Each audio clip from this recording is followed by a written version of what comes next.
Baik, Assalamualaikum warahmatullahi wabarakatuh. Perkenalkan kami dari kelompok 14. Jadi kami di sini akan menjelaskan tentang Candi Prambanan di daerah istimewa Yogyakarta. Pertama-tama, perkenalkan nama saya Anugrah Amelia Valencia dengan NIM E1B1200032 dan partner saya Maulana Ibrahim Angkawo dengan NIM E1B1200044 dan dosen pengampu kami Bapak Muhammad Zakaria Umar, STMT. Baik, langsung saja. Saya akan membahas tentang faktor-faktor non-fisik Candi Prambanan. Yang pertama itu ada sejarah, yang kedua geografi, yang ketiga geologi, yang keempat iklim, yang kelima religi, yang keenam sosial, yang ketujuh politik dan pemerintahan, dan yang terakhir ada ekonomi. Nah, yang pertama tentang sejarahnya. Sejarah Candi Prambanan. Jadi, Candi Prambanan itu dibangun oleh Rakai Pikatani yang saat itu adalah raja dari Mataram kuno dari Wangsa Sanjaya. Pembangunannya sendiri dimulai pada tahun 850 Masehi, yang mana dekat dengan waktu pembangunan Candi Borobudur. Berdasarkan prasasti Siwarga Brangka tahun 856 Masehi, bangunan suci ini dibangun untuk memuliakan Dewa Siwa. Dan nama asli bangunan ini dalam bahasa Sanskerta adalah Siwarga, yang berarti rumah Siwa. Lalu selanjutnya ada geografi. Jadi, Candi Prambanan itu terletak di Desa Bokoharjo, Kecamatan Prambanan, Kabupaten Sleman, Yogyakarta. Atau kurang lebih 17 km timur laut Yogyakarta, 50 km barat daya Surakarta, dan 120 km selatan Semarang, persis di perbatasan antara Provinsi Daerah Istimewa Yogyakarta dan Jawa Tengah. Letaknya sangat unik. Candi Prambanan terletak di wilayah administrasi Desa Bokoharjo, Prambanan, Sleman, sedangkan pintu masuk Kompleks Candi Prambanan terletak di wilayah administrasi Desa Tlogo, Prambanan, Klaten. Baik, selanjutnya ada geologi. Jadi, secara geologi, Kompleks Candi Prambanan berada di atas sesar-sesar aktif, yaitu sesar opak, sesar yang pernah menimbulkan bencana dan kerusakan di Yogyakarta. Lapisan tanah di area yang menopang Candi Prambanan berada di endapan Gunung Merapi Muda. Ketebalan endapan ini sangat bervariasi. Di wilayah Sleman, lapisannya ada yang mencapai 40 meter. Lalu selanjutnya ada iklim. Nah, jadi kondisi iklim di Candi Prambanan termasuk beriklim tropis basah. Apa itu iklim tropis basah? Jadi, tropis basah adalah zona iklim yang bercirikan musim panas yang panas dan lembab dan musim dingin yang nyaman. Di sana, musim hujan terjadi antara bulan November sampai bulan April dan musim kemarau terjadi antara bulan Mei sampai bulan Oktober. Nah, selanjutnya ada faktor non-fisik religi. Jadi, Candi Prambanan itu adalah kompleks candi Hindu terbesar di Indonesia yang dibangun pada abad ke-9 Masehi. Candi ini dipersembahkan untuk Trimurti, tiga dewa utama Hindu, yaitu Brahma sebagai dewa pencipta, Wisnu sebagai dewa pemelihara, dan Siwa sebagai dewa pemusnah. Berdasarkan prasasti Siwagra, nama asli kompleks candi ini adalah Siwagra bahasa Sanskerta yang bermakna rumah Siwa.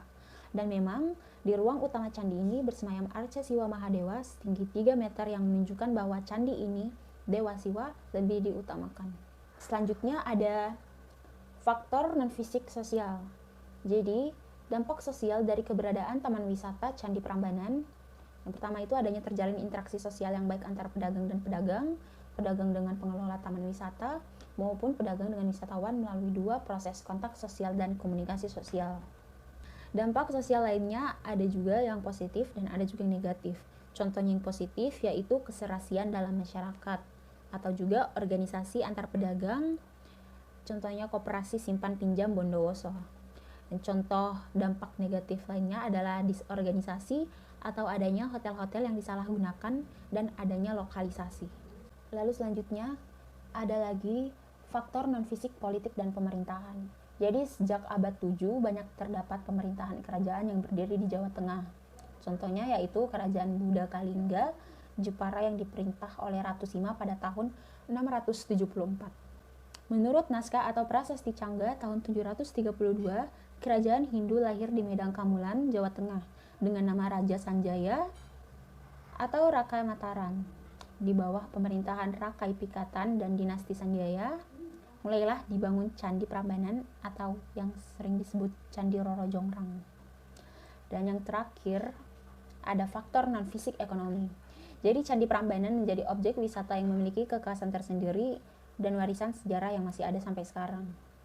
Maka dari itu, sebagian besar masyarakat menggantungkan ekonomi dan penghasilan dari objek wisata Candi Prambanan ini.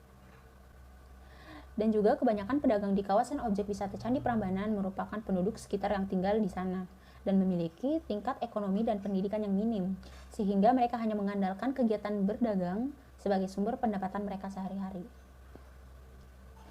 Baik, mungkin saya rasa cukup. Untuk materi selanjutnya saya serahkan ke partner tim saya, Saudara Maulana Ibrahim. Untuk saudara saya persilahkan. Oke, baik. Di sini saya akan menjelaskan tentang faktor-faktor fisik yang ada pada Candi Prambanan. Yang pertama yaitu lokasi dan tapak. Kedua, denah. Ketiga, potongan. Keempat, tampak. Lima, elemen terbaik. Enam, tokoh arsitektur. Tujuh, contoh bangunan yang mewakili. Dan kedelapan, aplikasi kekinian. Yang pertama yaitu lokasi dan tapak. Berikut ini merupakan gambar dari lokasi dan tapak yang ada pada Candi Prambanan. Candi Prambanan terletak di wilayah Provinsi Daerah Istimewa Yogyakarta, yaitu terletak di Dusun Karangasem, Desa Bokoharjo, Kecamatan Prambanan, Kabupaten Sleman, atau kurang lebih 17 km timur laut Yogyakarta, 50 km barat daya Surakarta, dan 120 km selatan Semarang. Persis di perbatasan antara Provinsi Daerah Istimewa Yogyakarta dan Jawa Tengah. Yang kedua yaitu denah. Berikut ini merupakan gambar gambar denah dari Candi Prambanan.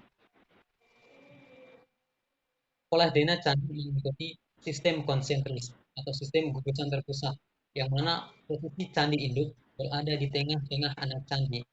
Anak candi disusun rapi berbaris mengelilingi candi induk.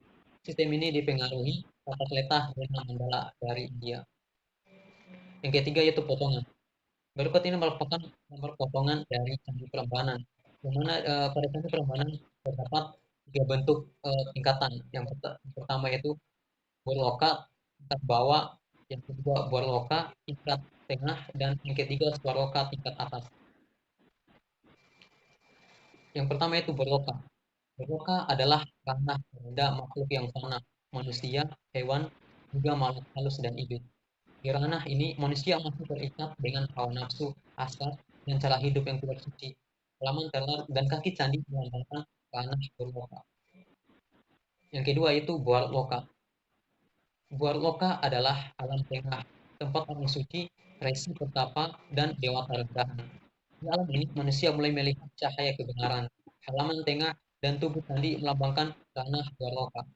Yang ketiga yaitu Swarloka.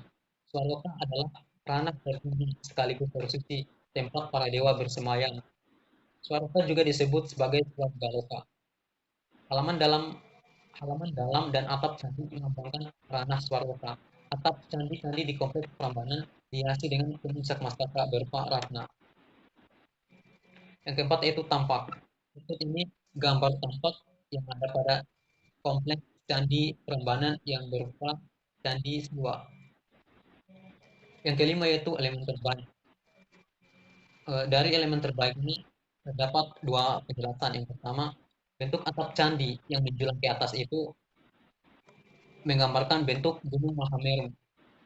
Penjelasan kedua yaitu pada Candi Prambanan terdapat lingga dan yoni, yang mana lingga itu terletak di atas yang ditandai dengan kotak berwarna merah, dan yoni yang terletak di bawah yang ditandai dengan kotak yang berwarna kuning. Yang keenam yaitu tokoh arsitek. Tokoh arsitek pada Candi Prambanan adalah Rangkai Pikatan pada tahun 850 Masehi. Yang ketujuh yaitu contoh bangunan yang mewakili. Berikut ini merupakan contoh bangunan yang mewakili Candi Prambanan, yaitu berupa Candi Borobudur. Bangunan Candi Prambanan mengikuti hierarki arsitektur yang sama dengan Candi Borobudur. Yang kedelapan yaitu aplikasi kekinian. Pada aplikasi kekinian ini terdapat dua contoh. Yang pertama yaitu dinding rumah yang materialnya terbuat dari batu andesit. Yang kedua yaitu museum yang merupakan museum seni yang materialnya menggunakan batu putih, seperti yang ada pada gambar. Oke, berikut ini merupakan daftar pustaka yang mana menjadikan uh, sebagai referensi. Penjelasan-penjelasan tentang Candi Borobudur kami dapatkan dari referensi-referensi yang ada. Oke, mungkin itu saja yang dapat saya jelaskan dan kami akhiri. Wassalamualaikum warahmatullahi wabarakatuh.